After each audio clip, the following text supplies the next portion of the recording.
continue any security-related procedures from September 1. The decision comes just weeks before Harris begins a multi-city book tour to promote her memoir 107 Days, recounting her brief 2024 presidential run.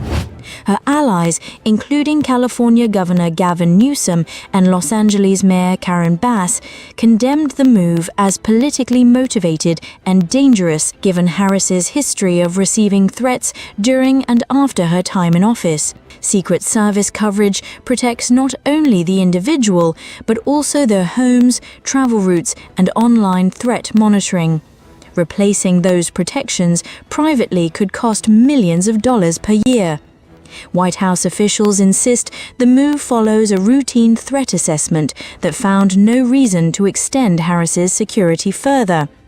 Trump has previously revoked security details for both political opponents and former allies.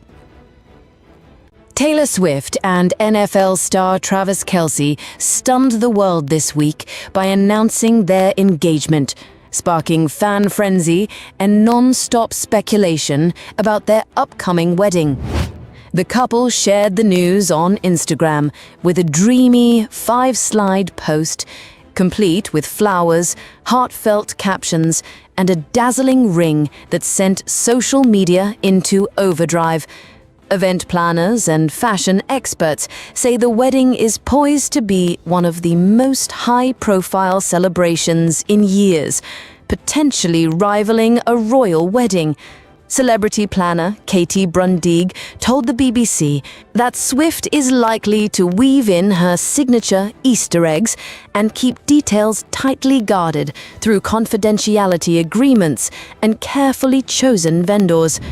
Fashion insiders expect Swift's gown to be more than couture, a love song in fabric. Designers from Oscar de la Renta to Vivienne Westwood and Gucci are already being speculated as possible collaborators. Some experts predict an intimate wedding at a private estate with deep personal meaning, possibly in Kansas City, where the couple first met and recently got engaged.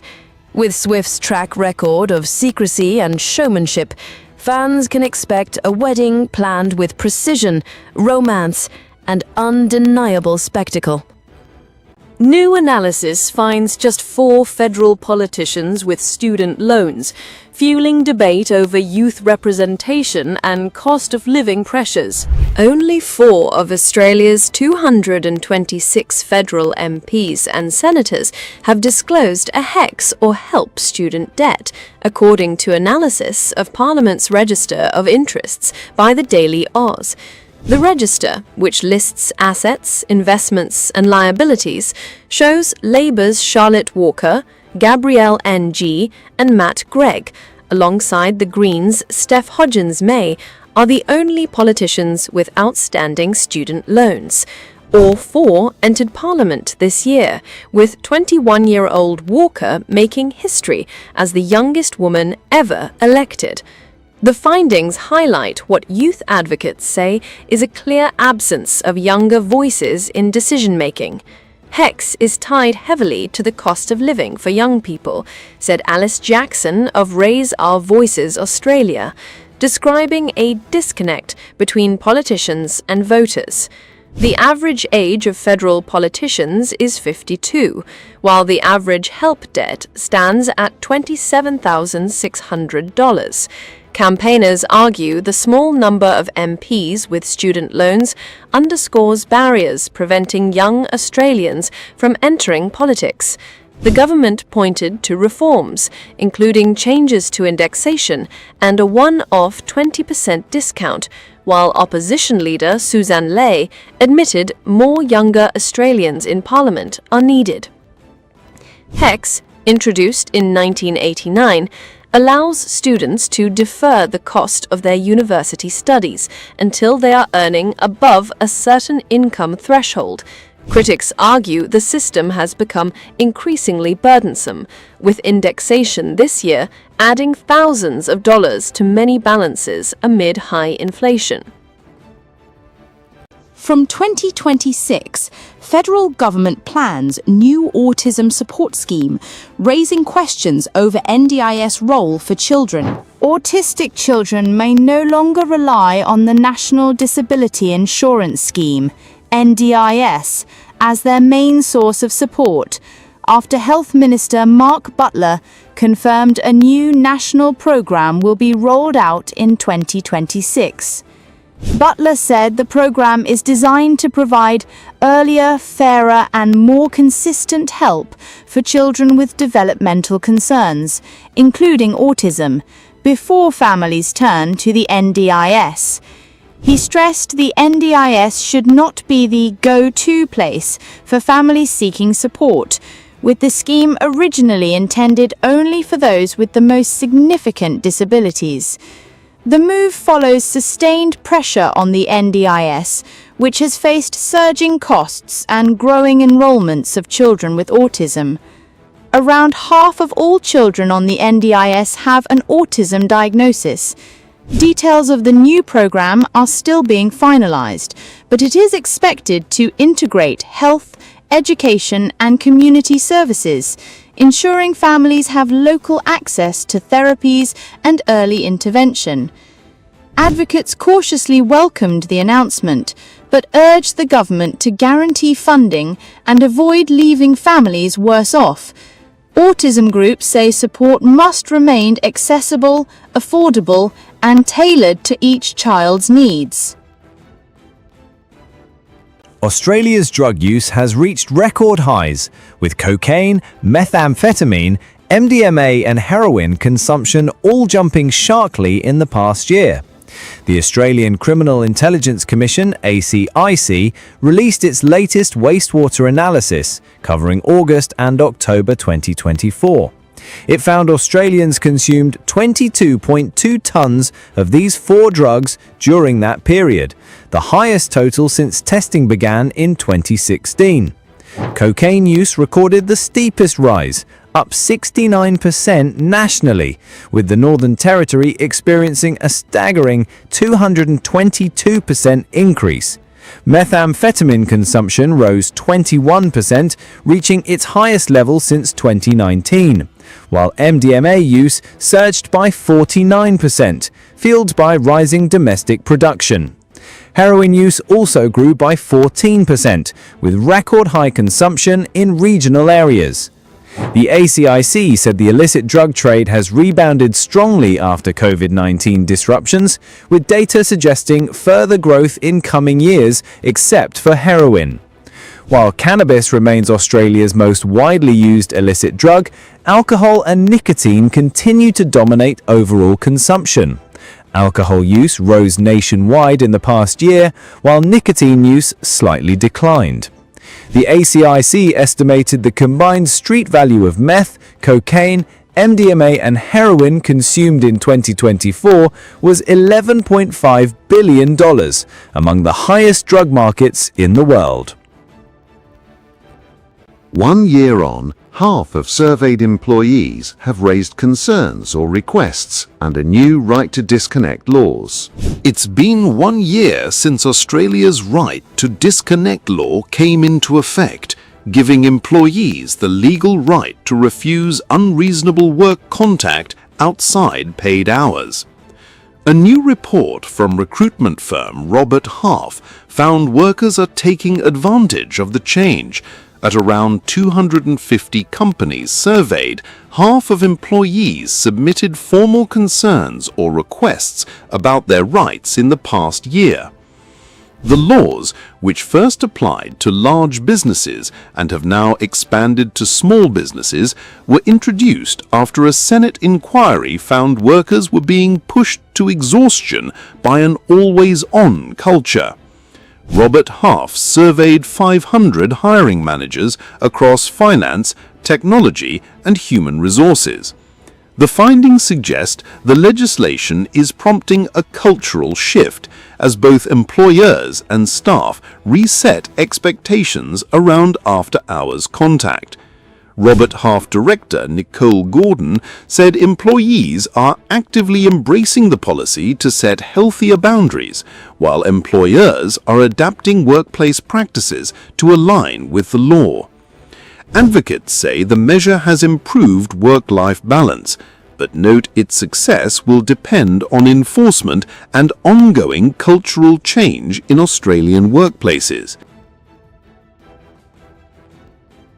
The NSW government will spend $1 million on a new program to combat Islamophobia amid rising hate linked to the war in Gaza. The funding will support police training, community education, and a hotline to report anti-Muslim incidents. It follows a 2024 government report that found both Islamophobia and anti-Semitism had grown in NSW since October 2023. Multicultural NSW has warned negative attitudes towards Muslims remain higher than for any other faith group.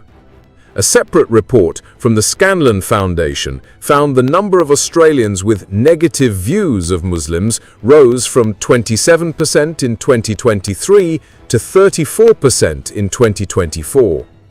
The new program will be run by the Australian National Imams Council, ANIC. Its president, Shadi Al-Suleiman, said the spread of hate has left many Muslims anxious about practicing their faith in public, noting increases in microaggressions and harassment. Premier Chris Minns said Islamophobia is likely far higher than what is reported. The funding follows earlier commitments to Jewish community organizations, including $5 million for the Sydney Jewish Museum. The state opposition welcomed the program but criticized the government's response as too slow to address hate since the Gaza war began.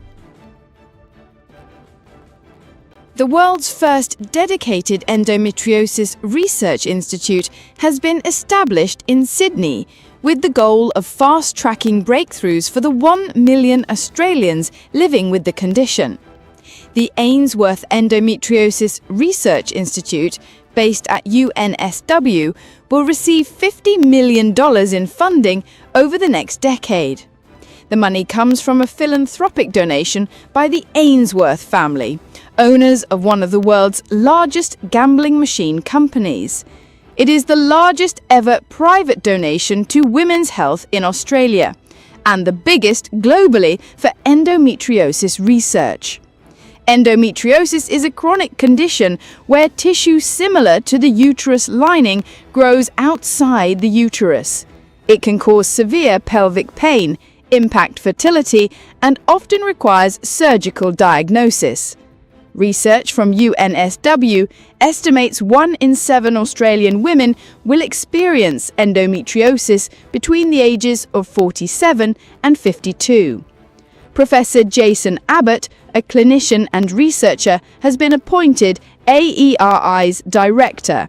He said the institute will go beyond surgery and current treatments to understand the disease at a deeper level. Abbott said the research will pave the way for generational change in how endometriosis is managed worldwide. Australia's inflation rate has dropped to its lowest level in more than 4 years, strengthening expectations of an imminent interest rate cut. New figures from the Australian Bureau of Statistics, ABS, show annual inflation fell to 2.1% in the year to June, down from 2.4% in March. This is the lowest level since March 2021, marking a sharp decline from the 6.8% peak in December 2022. The ABS confirmed that inflation is now comfortably within the Reserve Bank of Australia's 2 to 3% target band. The closely watched trimmed mean measure, which strips out volatile items like petrol, fell to 2.7%, down from 2.9% in March. The RBA kept the cash rate unchanged at 3.85% earlier this month, saying it wanted more information before making its next move. With today's figures confirming a sustained slowdown in price growth, economists say a rate cut at the RBA's 12 August meeting is now a real possibility. Inflation has been trending lower for over a year, and this is the evidence the RBA has been waiting for, one economist noted. The federal government has announced it will increase international student places by 25,000 next year, marking a reversal of its earlier plan to impose strict caps. The national planning level for 2026 has been set at 295,000 students, up from 270,000 originally proposed. Education Minister Jason Clare said the change was about sustainability, adding, "International education doesn't just make Australia money, it makes us friends." The government had previously pushed to cap international enrolments at 270,000, a move blocked in Parliament. The bill would have required universities to build more student accommodation in exchange for higher intakes. Under the new framework, public universities will be able to expand quotas only if they can prove they have enough housing for both domestic and international students, while prioritizing applicants from Southeast Asia. The coalition criticized the shift, calling on the government to explain how the new numbers would be sustainable, and warning regional universities could be disadvantaged. Home Affairs Minister Tony Burke insisted migration integrity remains a priority, saying the policy supports both universities and the national interest. Qantas is cancelling more flights than any other Australian airline, according to new figures from the competition watchdog. The Australian Competition and Consumer Commission, ACCC, revealed Qantas cancelled 3.5% of its flights in June, almost double Virgin's 1.6% and well above the industry's long-term average of 2.2%. The watchdog said the Canberra-Sydney route was hardest hit, with cancellations spiking to nearly 12% that month. Airlines blamed poor weather, but the ACCC noted Qantas still recorded the worst reliability. At the same time, airfares have risen across all major airlines, despite a 12.3% fall in global jet fuel costs. Qantas sold the largest proportion of seats over the same period, cementing its dominant market share. The report found that while cancellations increased, punctuality improved overall, with most airlines beating the long-term on-time average of 80.7%. The Melbourne-Sydney corridor remained the busiest in the country, carrying more than 560,000 passengers in June. Although domestic passenger numbers are back to pre-COVID levels, available seating remains lower than in 2019, adding further pressure on travellers already facing higher fares and reduced reliability.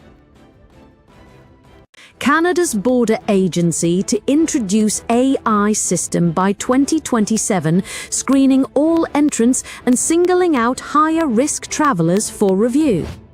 Canada's border agency is preparing to roll out a controversial artificial intelligence system designed to screen every individual entering the country and identify those deemed higher risk. The Canada Border Services Agency, CBSA, confirmed that the tool, expected to launch as early as 2027, will be used to support border officers in deciding whether to refer travelers and their goods for further inspection. Officials argue the system will improve efficiency and strengthen national security amid growing cross-border travel volumes. According to CBSA, the AI model will analyze travel histories, declared goods, and other digital data to assess risk profiles, while the agency insists that no final decisions will be automated, with human officers returning retaining the power to act, civil liberties groups have raised alarms over potential bias, privacy violations, and lack of transparency in how the system works. Critics warn that reliance on predictive algorithms could unfairly target marginalized groups or amplify systemic inequities in border enforcement. The government says it will implement strict oversight and safeguards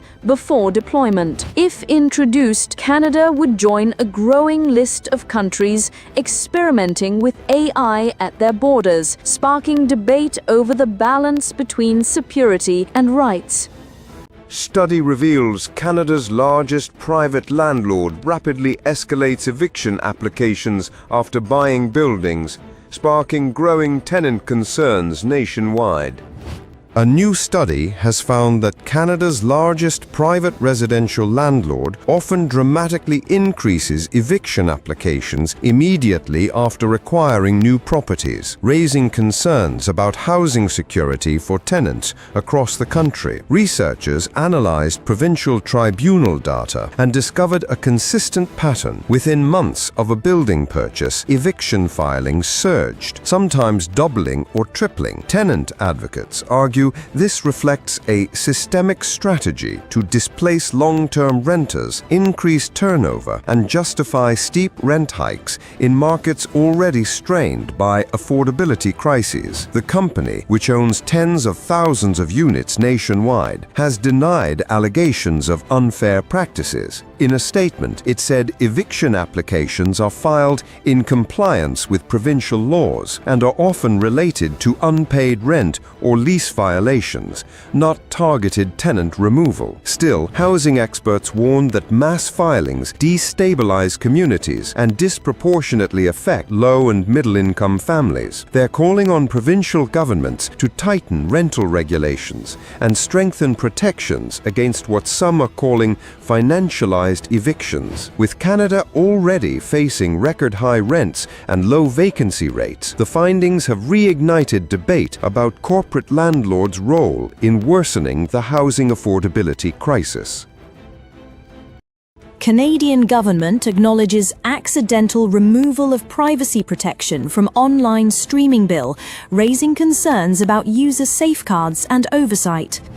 The federal government has admitted to accidentally deleting a crucial privacy provision from its recently tabled online streaming bill, sparking widespread concern among privacy advocates and digital rights groups. The clause, which was intended to safeguard Canadians' personal data from misuse by streaming platforms, was removed during the drafting process, according to government officials. Heritage Ministry staff confirmed that the omission was unintentional and pledged to reintroduce the protection in forthcoming legislative amendments. Opposition critics seized on the blunder, accusing the government of negligence at a time when data privacy remains a pressing issue. Canadians deserve strong digital protections, not careless drafting errors, said one MP. Legal experts warn that even a temporary absence of such provisions could leave Canadians vulnerable to surveillance,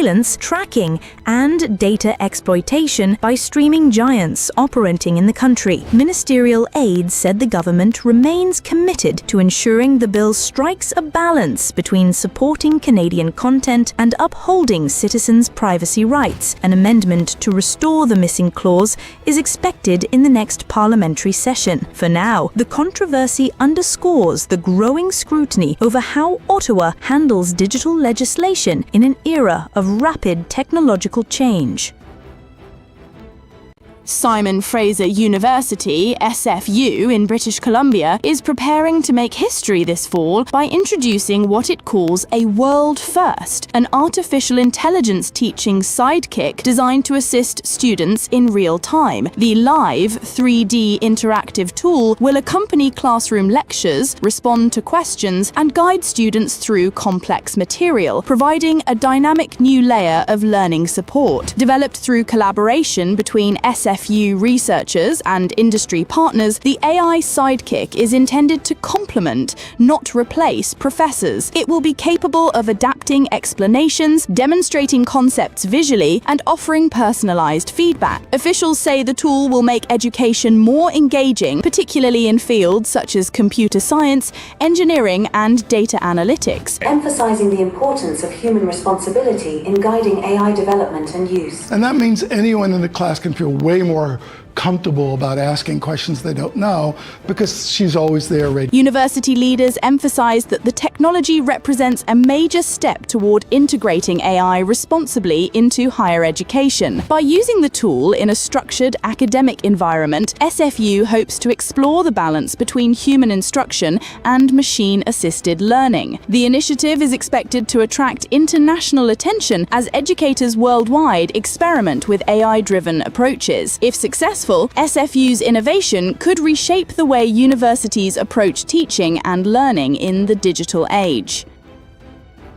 A major recall has been issued across North America for locking carabiners after safety regulators warned of a potentially deadly flaw. The US Consumer Product Safety Commission and Health Canada said the equipment, commonly used in climbing, construction, and rescue work, may fail to lock properly, creating a serious risk of falling. The recall covers thousands of units sold in both countries through outdoor retailers and online platforms. Officials say the defect could lead to serious injury or death from a fall, urging consumers to immediately stop using the products and contact the manufacturer for replacement or refund options. Carabiners are critical safety devices designed to hold heavy loads and secure ropes in life or death situations. Experts warn that aphasia during climbing, industrial rigging, or emergency rescue could prove catastrophic. So far, no fatalities have been reported, though at least several malfunction complaints triggered the recall. Regulators are stressing urgency, noting that even one defective unit poses unacceptable danger.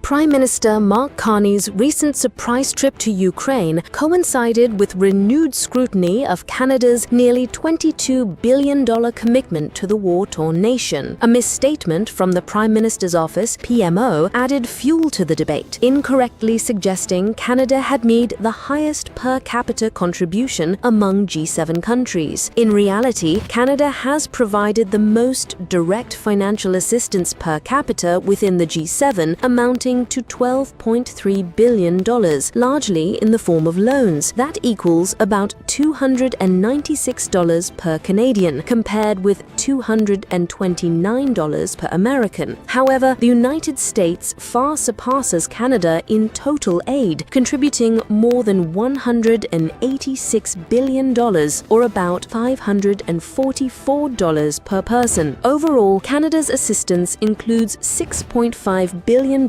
in military funding, $372 million in humanitarian aid, and $700 million in development support. Roughly $12.1 billion of its financial support comes through loans, many with delayed repayment schedules. While some Canadians online argue the aid is too generous, others support it as essential to Ukraine's survival. Analysts also warn that Russian-linked propaganda has amplified misinformation, aiming to deepen public divisions about foreign assistance. Despite controversies, polling suggests a majority of Canadians remain cautiously supportive of continued aid efforts.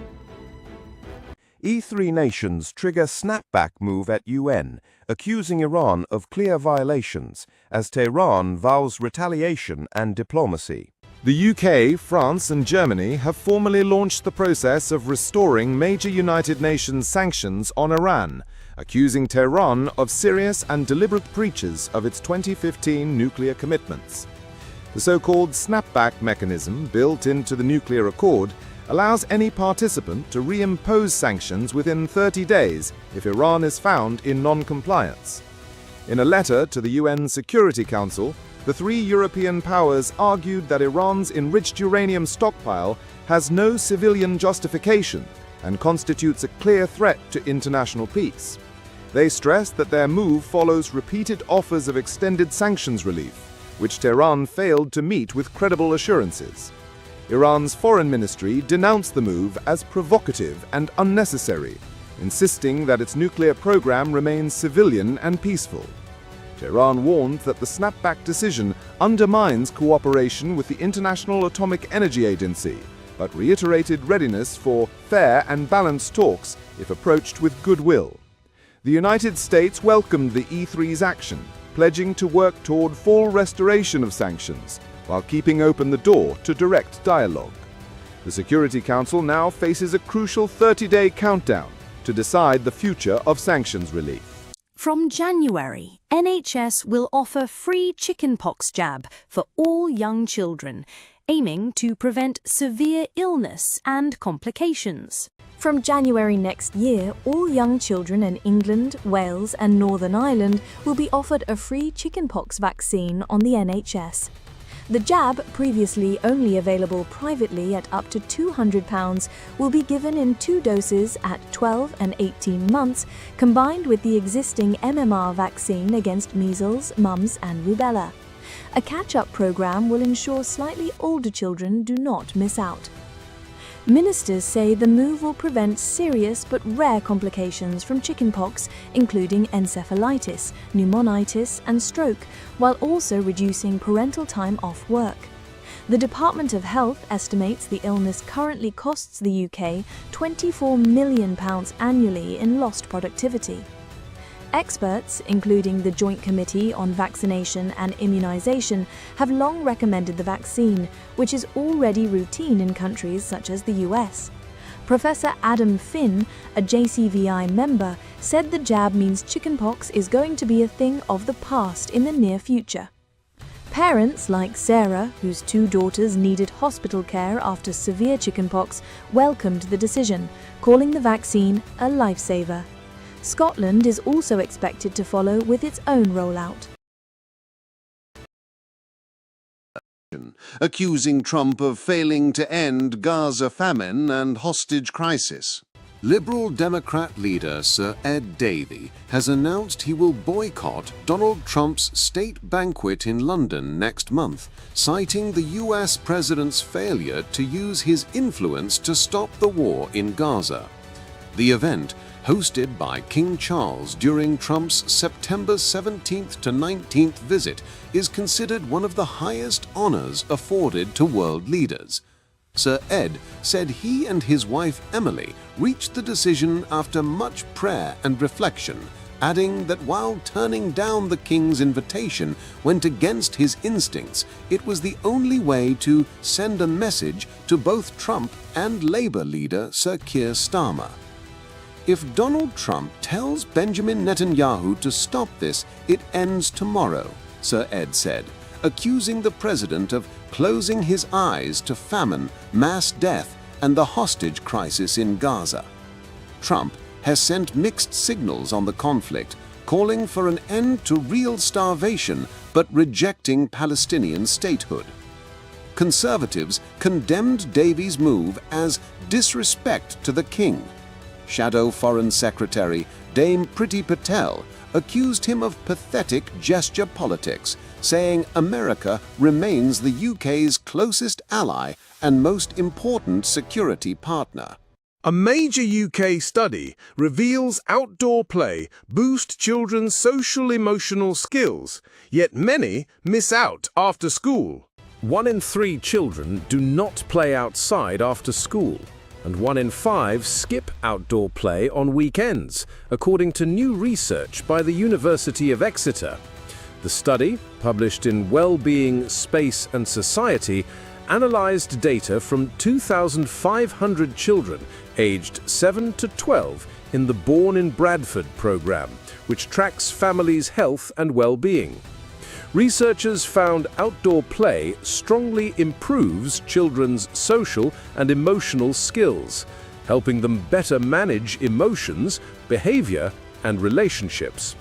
But the study also revealed disparities. White British children were more likely to play outdoors after school, while South Asian children tended to play more on weekends. Children from less deprived communities appeared to benefit more from play, potentially reflecting access to safer, higher quality spaces.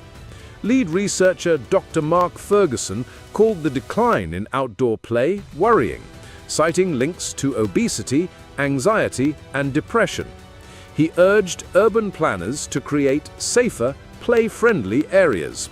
Former Children's Commissioner Anne Longfield backed calls for a national play strategy, warning that too many children are sedentary, on phones and alone, while their well-being deteriorates. Britain blocks Israeli officials from its biggest defense expo, citing Gaza war escalation and push for ceasefire. The UK has banned Israeli government officials from its flagship defence exhibition, the Defence and Security Equipment International DSEI show, scheduled for September in London. While Israeli defence firms including Elbit Systems, Rafael, and Israel Aerospace Industries can still attend, the British government said no official delegation would be invited due to Israel's ongoing military operations in Gaza.